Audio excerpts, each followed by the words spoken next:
I think, not that it affects us, but I think a lot of seniors, especially when they're on fixed income, we're fortunate that Jim's main pension is indexed to the cost of living, so it's not exactly a fixed income. But I think they were just saying there's so many thousands of seniors that are living below the poverty line, which I think is terrible in a country like this. They should have pensions geared so that people can live and not have to worry about whether they're paying rent or buying food or whatever.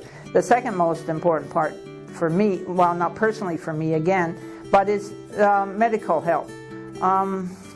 I guess we're fairly fortunate in this city because we have enough doctors to sort of go around, and we were fortunate because we got here before the big doctor crunch came through, so we've always had a family doctor, but there's many people that don't. The other thing, I guess we're not big enough of a city for specialists to come here, and so it does mean travel, and the reliable transportation system would be much enjoyed by many people, I think. If you're active, I think you're going to have a better life than if you just sit around home and watch TV or do nothing. Or I know you hear about people who say, there's nothing to do, I have no friends. Well, I think you have to step out yourself and get to meet people, join organizations. Even if it's out once a month, you're still getting out to meet people. And there's many opportunities in this city for people to get out and meet other people and socialize. What?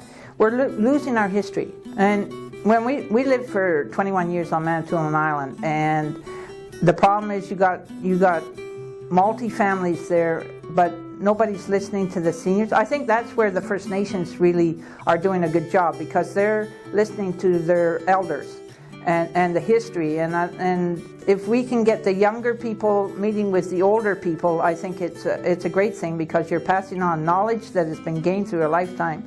And people need to know what has gone on before. The one thing I think people that are coming into their seniors years need to know, and especially this next generation coming up probably, is you better be saving now for then, because we're not sure that all these government programs that we enjoy are going to be there for them.